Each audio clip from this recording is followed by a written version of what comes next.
o partido com paredes de vidro, esta obra, destinava-se também para todos que, fora do partido, estivessem interessados em saber como os comunistas concebem, constroem, explicam e desejam o seu próprio partido. Texto fortemente didático, o partido com paredes de vidro constitui uma admirável viagem pela história, a vida, a experiência e a ação e a luta do Partido Comunista Português. Nele se abordam detidamente questões como o trabalho coletivo, a democracia interna, a unidade do partido e a disciplina partidária. Álvaro Cunhal não põe quaisquer reservas em apontar erros, deficiências e falhas individuais e coletivas.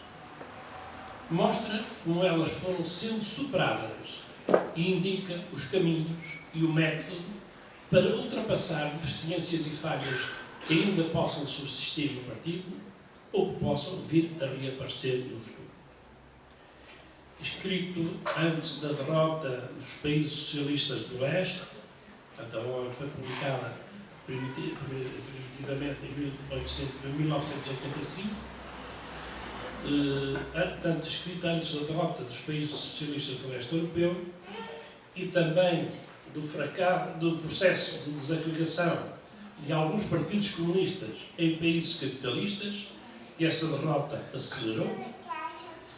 Nada do que escreve sobre o socialismo, contudo, perdeu atualidade e muitas das advertências e observações que faz ganham, nesta perspectiva histórica, acrescida importância.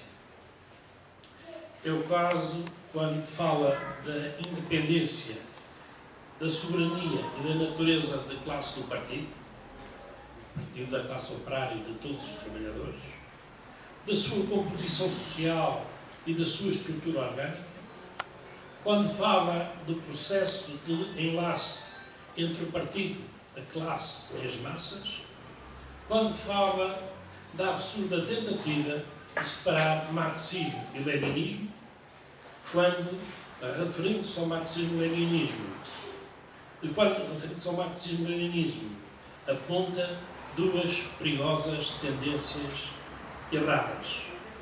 Uma, por um lado, a cristalização dos conceitos e dos princípios, e, por outro lado, a tentativa de responder às novas situações, às situações concretas que os partidos se deparam, de responder com uma elaboração puramente teórica, especulativa e abstrata, a priorística, em vez de, como, seguindo os ensinamentos de Lenin, e Álvaro Cunhal repete,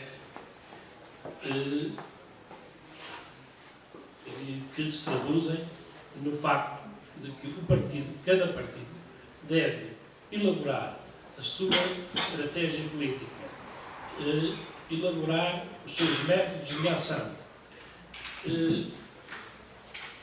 que os partidos comunistas devem escolher a via para a conquista do poder e mesmo a definição das características do Estado socialista do futuro. Essa preocupação é uma constante do pensamento de Álvaro Cunhal. Portanto, foi exatamente essa a sua grande contribuição para o Partido Comunista Português, foi elaborar uma tática e uma estratégia política a partir da análise concreta do desenvolvimento do capitalismo em Portugal, das suas contradições, das perspectivas que essas contradições do capitalismo em Portugal abria para um processo revolucionário. Portanto, não se trata de uma especulação abstrata, como eu dizia, mas de partir do estudo concreto que Álvaro Cunhal procedeu ao longo de vários anos. Como sabem, esteve preso durante 11 anos, 8 dos quais em profundo isolamento, mas aproveitou todo esse tempo de cadeia para aprofundar o seu conhecimento da sociedade portuguesa, da evolução do capitalismo em Portugal, da correlação das forças de classe, das estruturas de classes que existia em Portugal, para, com base nisso, traçar uma orientação e uma linha política com base na realidade concreta, como disse. Mas, se Álvaro Cunhal acentua este aspecto, que cada partido é a partir da sua realidade que deve elaborar a sua linha, acentuava também que há características comuns sem as quais não há socialismo, ou seja, há características comuns a todo o socialismo. Por exemplo, ele refere que sem o estabelecimento da propriedade social dos meios de produção, sem a conquista do poder político dos trabalhadores sob a direção da classe operária, não há socialismo. São características universais de qualquer sociedade socialista, apesar das variações que essa realização possa ter no seu desenvolvimento. Um aspecto importante a ter em conta também neste livro, Partido com Paredes de Vidro, é aquele que Álvaro Cunhal refere no capítulo sobre a formação moral dos comunistas. Os comunistas são homens e mulheres como os outros, diz Álvaro Cunhal. Mas o partido educa os seus membros no amor pelo povo, na dedicação ao serviço dos seus interesses, na recusa da exploração do homem pelo homem, na isenção pessoal, na coragem, na honestidade. O partido é um ser coletivo. Coletivo partidário é como nós costumamos referir o nosso partido, cuja influência resulta não apenas dos seus objetivos, mas da conduta moral e ética superior dos militantes e da natureza de classe do partido. Mas este livro encerra ainda muito mais ensinamentos. Vou apenas referir alguns, terão oportunidade de, ao ler o livro, depois completar aqueles que eu aqui acho que devo salientar. Em primeiro lugar, o Partido com Paredes de Vidro mostra que só o enraizamento na classe operária e nos trabalhadores pode impulsionar, desenvolver e orientar a luta popular de massas, motor fundamental das transformações revolucionárias. Mostra, por outro lado, que esse enraizamento na classe operária e nos trabalhadores é fruto de um trabalho profundo e continuado que requer uma articulação das lutas com caráter imediato com objetivos de longo prazo, com objetivos de natureza estratégica. Só assim é possível passar das reivindicações económicas às reivindicações políticas. Caso contrário, se ficarmos pelos objetivos imediatos, sem uma perspectiva de longo prazo, sem a perspectiva da instauração de uma sociedade liberta da exploração do homem pelo homem, cai-se no reformismo, no conformar-se com as migalhas que o capital vai dando, na aceitação do domínio da burguesia. Mas também, se só apontarmos os objetivos a longo prazo, não mobilizaremos as massas, a luta não avançará, os objetivos aparecerão cada vez como mais longínquos, caindo-se no desanimado, nunca mais lá chegamos. O Partido com Paredes de Vidro evidencia também como o trabalho de organização é fundamental na ligação às massas e na continuidade e desenvolvimento da luta. Sem esse trabalho de organização, a propaganda desvanece sem deixar rastro. Por isso, é preciso encontrar as formas de organização apropriadas em cada momento, que mudam, que se alteram, não só com o desenvolvimento das condições objetivas do capitalismo, mas também com as políticas postas em prática por esse mesmo capitalismo. Por isso, o Partido Comunista está empenhado, face às alterações no aparelho produtivo, resultantes quer do desenvolvimento do capitalismo, quer da política de destruição desse mesmo aparelho produtivo em obediência aos interesses dos grandes grupos monopolistas e do imperialismo, e face aos ataques e liquidação dos direitos conquistados pelos trabalhadores, o Partido Comunista Português está empenhado, dizia, na renovação e reforço da organização no seio dos trabalhadores, particularmente nos locais de trabalho, que são as que chamamos as células da empresa, condição essencial para resistir à ofensiva do capital e abrir caminho a uma ruptura democrática de esquerda que permita enveredar pela construção de uma verdadeira democracia política, económica, social e cultural que a Constituição da República Portuguesa consagra no interesse dos trabalhadores, do povo e do país. Democracia só possível num Portugal que seja independente. Coisa que não acontece hoje, como sabem, o país está, digamos, intervencionado pelo FMI, pela União Europeia e pelo Banco Central Europeu. O partido com paredes de vidro alerta também para que o partido, por si só, no seu interior, não pode organizar todos os trabalhadores e camadas intermédias da sociedade. Tem que impulsionar movimentos sociais unitários específicos, e, em primeiro lugar, o movimento sindical, mas também os movimentos dos pequenos e médios agricultores, dos intelectuais e quadros técnicos, de pequenos e médios industriais, dos reformados, dos jovens, das mulheres, etc. O partido não defende apenas os interesses dos operários e trabalhadores assalariados, defende também os interesses de todas as camadas sociais vítimas da exploração pelo grande capital. O Partido com Paredes de Vidro destaca também com especial vigor que as alianças no plano social têm que ter uma tradução política que contribua para alterar a natureza do poder político. O processo da Revolução Portuguesa mostrou, sem margens para dúvidas, que são possíveis transformações económicas e sociais muito profundas pela força das massas em movimento, mas essas transformações estarão sempre ameaçadas e acabarão por ser liquidadas pela contra-revolução se não se constituir um poder político revolucionário que as consolide e as defenda. A questão do poder é uma questão central de cada revolução.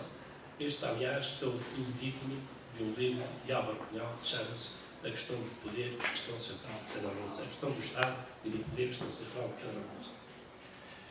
O partido, com paredes de vidro, indica também que a articulação da luta de massas com a luta institucional e eleitoral é de grande importância na contenção da ofensiva do capital e na abertura de perspectivas de alteração da correlação de forças a nível político. O partido com paredes de vidro aponta também que só é possível um partido revolucionário se ele dispuser de um coletivo de revolucionários profissionais, como dizia Lenin, ou seja, de um conjunto de homens, mulheres e jovens conscientes, convictos, inovadores, dedicados a tempo inteiro ao trabalho revolucionário. Sem eles, não é possível organizar, dinamizar e orientar as massas em todas as frentes de luta e fazê-las confluir no mesmo objetivo de transformação revolucionária da sociedade.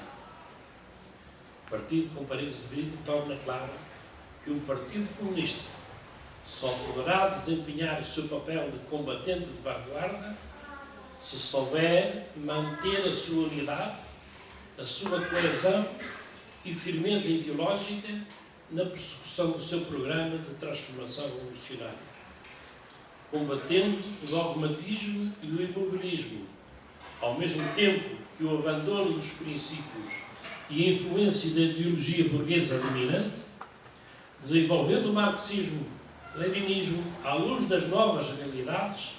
Só assim o partido estará em condições de travar com êxito a batalha contra a exploração capitalista, que nas suas formas mais abertas ou mais refinadas mais pacíficas ou mais violentas. Só assim o partido estará em condições de ganhar o combate histórico por uma sociedade verdadeiramente livre, liberta da exploração do homem pelo homem. O pensamento, a vida e a luta de Álvaro Cunhal são um exemplo que se projeta na atualidade e no futuro. Por isso, este ano, o partido tem vindo a realizar todo um conjunto de iniciativas para homenagear aquele que foi o mais consequente lutador português por uma pátria portuguesa livre e independente, pela democracia e o socialismo e o comunismo em Portugal. Mas Álvaro Cunhal foi também um revolucionário e dirigente conhecido e prestigiado no movimento comunista internacional. O seu legado teórico e de luta expressa um conteúdo que a vida deu razão e dá razão e que se projeta na atualidade e no futuro. Para terminar, em nome da editorial Avante, quero agradecer à editora Expressão Popular o nosso reconhecimento pela edição deste livro de Álvaro Cunhal, depois da edição do romance Até Amanhã, Camaradas, a que o Miguel já fez referência e que é uma das outras facetas de Álvaro Cunhal, como escritor, além também de artista plástico, pintor, desenhador, e desejar à Expressão Popular os maiores sucessos na vossa atividade editorial no futuro. Muito obrigado pela vossa atenção e estou à disposição para qualquer pergunta que queiram colocar. Obrigado. Foi aqui perguntado se o pensamento de Álvaro Cunhal continua a ser estudado e a difundido em Portugal.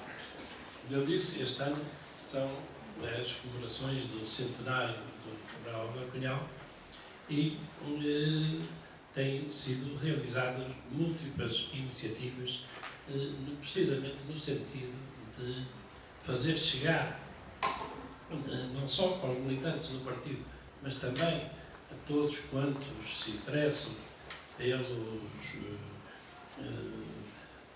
destinos do país, por todas as forças sociais, por todas as pessoas que estão interessadas em procurar um caminho para um Portugal livre e independente. Nós estamos fazendo uma grande divulgação da sua obra.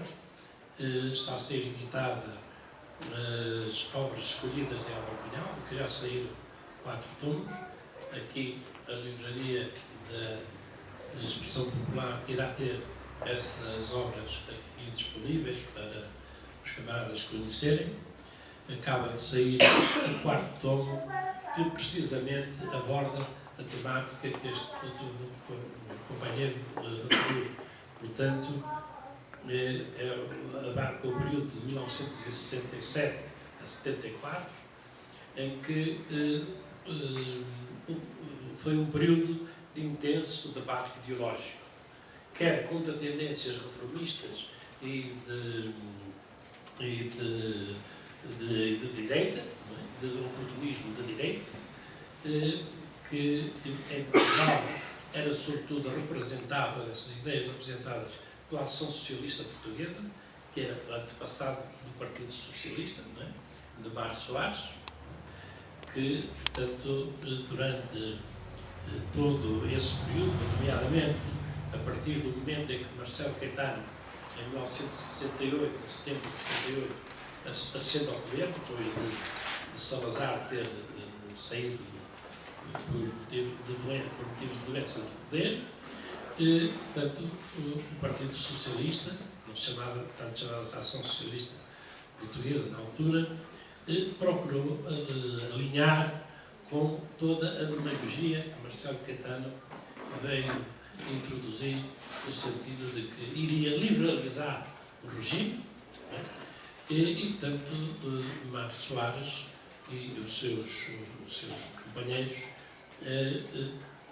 começaram a demarcar-se do Partido Comunista, porque sempre houve encontro em Paris, entre o Partido Comunista e a Ação Socialista Popular, em que Mário Soares teve o descaramento de propor ao Partido Comunista que, para a Ação Socialista Popular ser reconhecida, legalizada pelo Marcelo Caetano, o Marcelino, que o Partido Comunista tinha que deixar de publicar o seu jornal Conferência e Martelo. O Partido Comunista devia abdicar da luta de massas e de fazer greves. Portanto, era uma atitude de capitulação, e dizia ele que depois do Partido Socialista então estar legalizado, então procuraria que o Partido Comunista também o fosse. Isto era uma atitude puramente demagógica e capitulacionista, mas foi o que caracterizou, digamos, a ação do oportunismo de direita nessa altura. Mas o companheiro lembrou também bem o combate que o partido teve de travar contra tendências esquerdistas, não tanto dentro do partido, mas que se desenvolveram criação de diversos movimentos e de diversos pequenos partidos que conduziam uma luta mais contra o Partido Comunista do que contra o fascismo. Não é? Eles hoje confessam nos seus escritos, e há pouco, recentemente, no lançamento do livro sobre esses movimentos, isso ficou claro, que o inimigo era o Partido Comunista, não era o fascismo, eram os esquerdistas, por parte dos esquerdistas. Álvaro Cunhal escreveu um livro que está incluído neste quarto tomo que acaba de sair das obras escritas, que se chama O Radicalismo Pequeno-Burguês de Fachada Socialista, em que ele demonstra precisamente que esse radicalismo era, no fundo, uma abdicação da luta de massas. Esses grupos que reclamavam o socialismo já, não tinham qualquer trabalho de massas, qualquer trabalho junto da classe operária, e, portanto, estas reclamações, digamos, do socialismo não encontravam eco nas massas, não eram seguidas pelas massas populares, porque, como eu frisei há pouco, para que as massas sigam o partido, é necessário todo um trabalho de organização, aqueles se recusavam a fazer, é preciso todo um trabalho de apontar objetivos concretos, imediatos, que levem as massas a sentir que o partido está a defender os seus interesses e que façam a experiência prática de que o capitalismo não responde às suas necessidades e aos seus interesses, para então ganharem uma consciência política que lhes permita então estarem preparados para uma proposta de transformação social de natureza socialista. Portanto, esse combate foi um combate que decorreu durante todos, a partir de 67, 68, por aí fora, e que não provocou graves divisões dentro do Partido Comunista, como aconteceu noutros partidos, não é? Mas que influenciou gravemente o desenvolvimento da ação, por exemplo, no meio estudantil, onde essas teorias esquerdistas tinham mais a repercussão.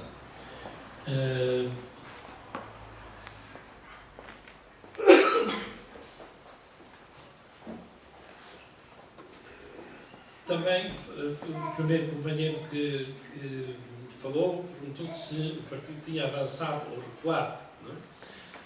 Não sei bem o que é que entende por avançar ou recuar, se está a referir a nível da organização ou a nível das posições políticas. É evidente que as condições que se seguiram à Revolução dos Escravos, à Revolução do 25 de Abril, não são favoráveis para a expansão do partido. Portanto, o processo contra-revolucionário que se desencadeou precisamente a partir do momento em que Mário Soares e o Partido Socialista ganham as eleições, que começam a conquistar, com base nos resultados eleitorais, todo o processo revolucionário que tinha sido feito até aí. Ou seja, todas as transformações, as nacionalizações, a reforma agrária, o controle operário, e todas essas conquistas que em 74, 75, as massas populares em movimento, com o apoio dos militares progressistas das Forças Armadas, foram capazes de realizar. O Partido Socialista, depois, com base nos resultados eleitorais, veio contestar, digamos, dizer que essas transformações tinham sido ilegais porque não tinham sido submetidas ao sufrágio popular, não tinham sido decretadas pela Assembleia da República e, portanto, com base nesse argumento legalista, digamos assim, procuraram entravar todo o processo revolucionário. Isto aconteceu porquê? Porque as próprias transformações que se deram ultrapassaram aquilo que o Partido Socialista pretendia. O Partido Socialista não pretendia mais do que uma mudança na forma de domínio da burguesia, portanto, passar de um regime de ditadura para um regime de democracia burguesa, portanto, em que houvesse liberdades, etc., mas que não punha em causa o sistema capitalista. Isto era o programa do Partido Socialista, não é?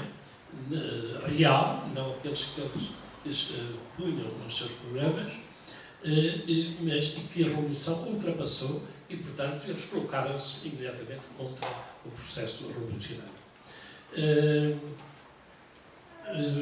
Portanto, com esse processo contra-revolucionário, é claro que as dificuldades aumentaram para a atividade do partido, não é? Porque a Revolução foi uma revolução interrompida, uma revolução inacabada, não é? Portanto, porque essas forças, não só o Partido Socialista, mas também, dentro das Forças Armadas, todo um setor mais conservador colou-se, digamos, ao Partido Socialista, não é?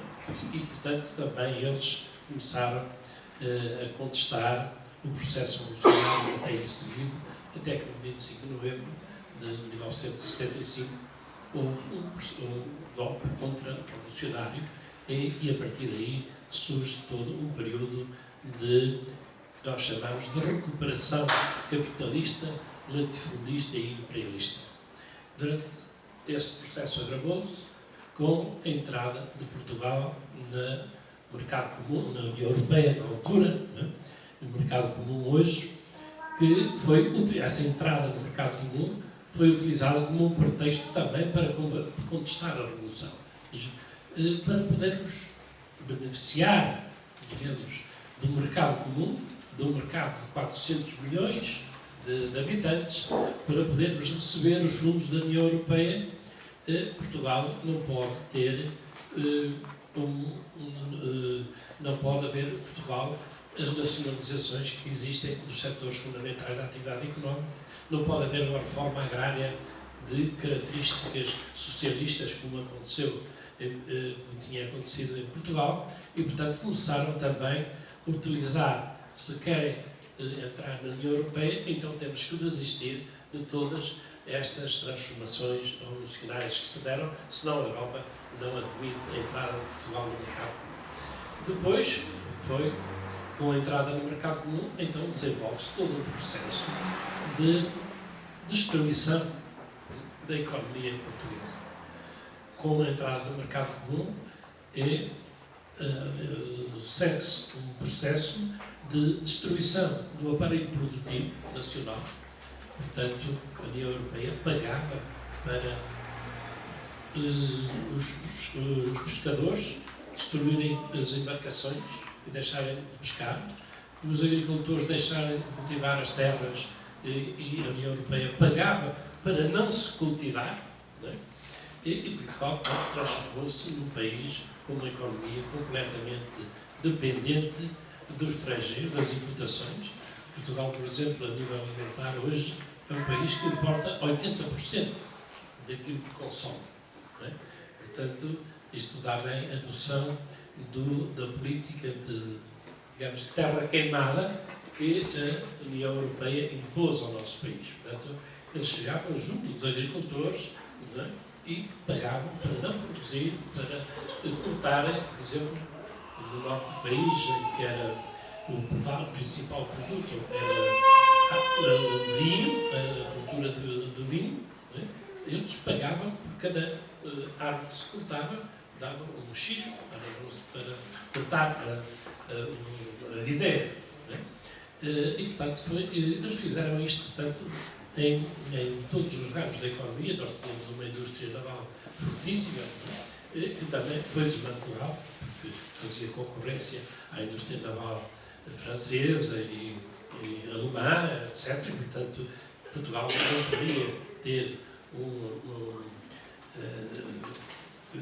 uma indústria naval com aquela capacidade, que tinha sido, portanto, nacionalizada e que foi levada à ruína, propositadamente levada à ruína, não é? Com as sucessivas administrações e os governos de direita que sucederam no país foram conduzindo essas empresas por falta de crédito, por falta das dificuldades económicas, com o desvio de encomendas para outros países, etc.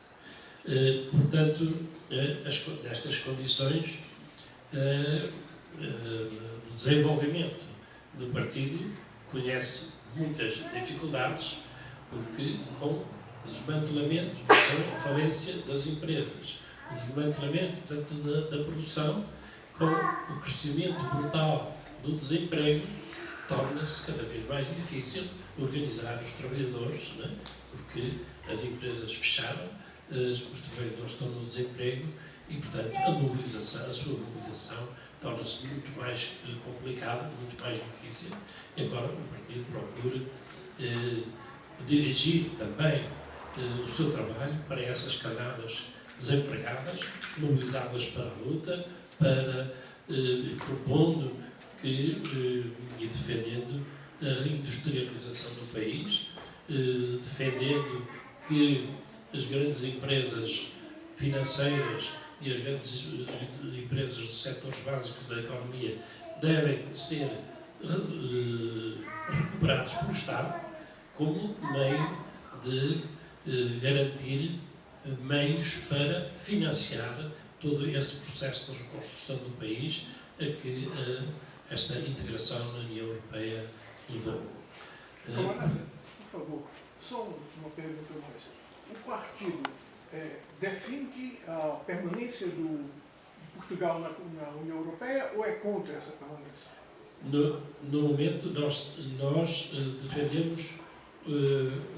defendemos a integração na União Europeia, mas não nesta União Europeia atual. E a outra? Nós defendemos uma União Europeia com base noutros princípios, ou seja, em que cada país conserve a sua soberania e que mantenha, portanto, relações de interesse mútuo com os outros países e não uma União Europeia que é uma subordinação dos países mais pequenos, mais fracos, aos grandes potentados económicos, como a Alemanha e a França, não é? Portanto, nós defendemos uma outra Europa e mesmo também em relação a questões como o euro, atualmente, nós estamos a propor, e desta semana saiu um documento do partido, em que nós alertamos para a necessidade de se estudar desde já a maneira de Portugal poder sair do euro, né? de preparar Portugal para a saída do euro, quer por vontade do povo português, expressa, por exemplo, em eleições ou no referendo que se passa sobre o assunto. Né? Aliás, Portugal pertence à União Europeia, mas o povo português nunca foi consultado se queria ou não aderir à União Europeia. Ou por o desenvolvimento da própria crise da União Europeia pode levar a que certos países como Portugal possam até ser expulsos do euro. Né? Portanto, nós estamos a preparar, achamos que devemos preparar para essa eventualidade, uma eventualidade muito provável da saída de Portugal do euro. Compreendo. A hipótese do PCP se aliar, por exemplo, ao bloco de esquerda e com os melhores quadros e setores do PS, por exemplo, o PS tem bons quadros. Há essa hipótese ou não? O PS tem bons quadros para o capitalismo, sim. Não, por favor, não radicalizemos. Tem bons quadros, sim. Eu não posso monopolizar a coisa. Mas tem bons quadros, né? Então pode se fechar.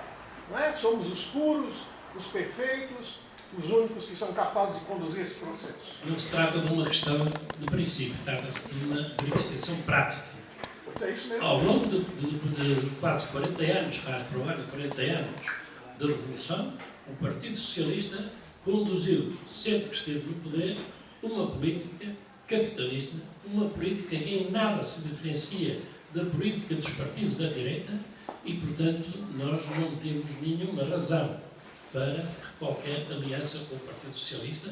É impossível qualquer aliança com o Partido Socialista. Se esses quadros existem no Partido Socialista, devem estar muito escondidos, porque ninguém os vê, não aparecem, não se manifestam. Em relação ao Bloco de Esquerda, que é um partido que tem uma orientação muito oscilante, conforme as circunstâncias, que tende a ser a esquerda do Partido Socialista, né? E toda a sua política tem sido nesse sentido, mas ultimamente, e face à gravidade da situação que Portugal atravessa, com a intervenção estrangeira comandada pela FMFI, pela União Europeia e pelo Banco Central Europeu, o Bloco de Esquerda tem tomado posições contra essas imposições do grande capital. Saiu um comunicado do partido em que nós propomos um encontro com o Bloco de Esquerda para, digamos, congregar os máximos esforços possíveis para tomar uma posição conjunta para exigir eleições antecipadas como meio de parar esta ofensiva do capital que assistimos no nosso país, que leva tanto o país à ruína, tanto leva ao desemprego, leva à liquidação da produção, leva ao aumento da dívida, dívida que em grande parte nos foi imposta pela União Europeia, e por isso nós contestamos o montante dessa mesma dívida, nós, Partido Comunista, contestamos os juros que estamos a pagar por essa dívida, contestamos os prazos e contestamos as modalidades de pagamento. É um dos pontos centrais que nós propomos a outras forças políticas e forças sociais e movimentos sociais que estejam de acordo com este ponto. Portanto, um movimento conjunto, um movimento de unidade em torno de pôr fim a esta intervenção estrangeira e, portanto, Portugal possa seguir um rumo de uma nova política, que nós chamamos de uma política patriótica de esquerda, patriótica porque é restituir a soberania ao povo português, porque hoje Portugal é um país colonizado, é um país dependente dos grandes países, dos grandes capitalistas europeus, dos países capitalistas europeus, e também uma política de esquerda que propomos medidas como a forte tributação dos lucros e dos dividendos do capital, a restituição dos salários e das pensões que foram roubadas aos trabalhadores nestes últimos tempos e a elevação do nível de vida das classes trabalhadoras. Defendemos que a pequena e média produção não monopolista seja reforçada para alargar o mercado interno e criar postos de trabalho. Portanto, defendemos toda uma política em defesa do interesse nacional. Portanto, é isto que neste momento nós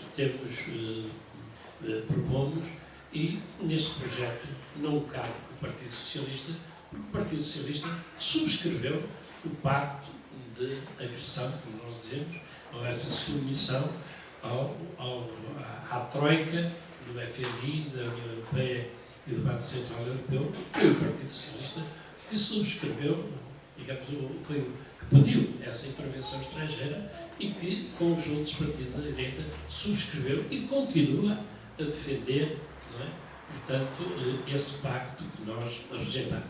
Portanto, neste momento, a direção fundamental da luta do partido é mobilizar as massas contra esta política, é mobilizar o movimento sindical, os movimentos sociais, os movimentos dos reformados, dos idosos, dos pensionistas, contra toda esta política de desastre nacional